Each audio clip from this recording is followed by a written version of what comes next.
Sadhguru Nath Maharaj Ki Jai, and welcome to Jagadambe Reads the Holy Books of India, Mahabharata 163. As you may remember, Vyasa came to visit the Pandavas. It must have been a great relief for Yudhishthira to find that their talk would have to come to a close. Bhima and Draupadi with the others fell at the feet of Vyasa with great reverence and waited for him to speak. He said, "I know what is going on in the minds of all of you. Bhima, your brother, speaks the truth when he says that the time is not right. You are like a child. You're impatient for action. But my child, you do not know the strength of your opponents. All the great heroes are on their side now. Bharishravas and his brother Shala are siding with Duryodhana. I know for a fact that your grandfather Bhishma and your beloved Guru Drona have promised to fight for Duryodhana, and they are prepared to lay down their lives for him. Ashwatthama is a good friend of Duryodhana. You know that Radeya is the soul of the king. Duryodhana has a loyal friend in Radeya. All these people are going to side with the Kauravas. The elders, though they are fond of you, are determined to fight for him. I know it. Now, Radeya, Drona, and Bhishma are all three of them students of Bhagavan Bhargava. They know all the divine astras. As for you, you are powerful, no doubt, but if you attack now without Dharma to protect you, then you will all be killed by them. Their purpose will be served. Take my advice.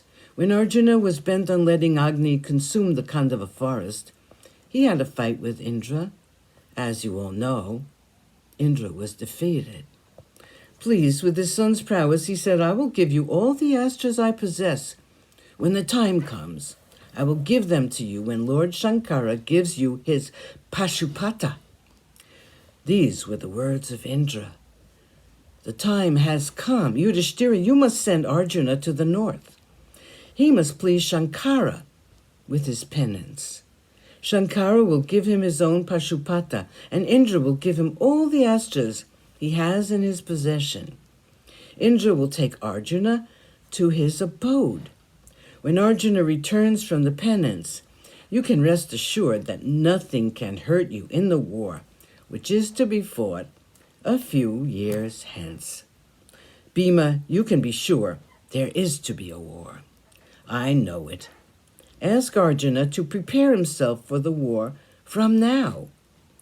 The words of Vyasa brought a glow to the eyes of Bhima. The certainty of war in the future made him feel that these years of exile would be bearable. Vyasa said, "You have stayed long enough in Dvaitavana. Go back to Kamyaka. This place has begun to pall on you. You need a change." With these words, Vyasa went away. The Pandavas set out towards Kamyaka forest on the banks of the river Saraswati. After spending a few happy days there, Yudhishthira reminded Arjuna of the advice of Vyasa. He said, "Arjuna, we must prepare ourselves for war. War, which is imminent. Vyasa thinks, as I do, that there will be a war. You are my only hope, Arjuna. I depend on you to win this war. You must vanquish Bhishma, Drona, and Radeya, the three students of the great Bhargava.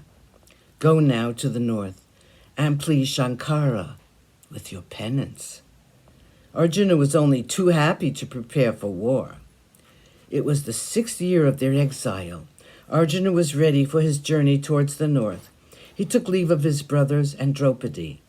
The parting was very tender. They had to be parted for some time. To live without Arjuna would not be easy for them. When he went on the Tirtha Yatra, the circumstances were different. Even then, Yudhishthira was unwilling to let him go. This parting from his brother was even harder for Yudhishthira. Sadhguru Nath Maharaj Ki Jai. Thank you for coming. I hope you come again.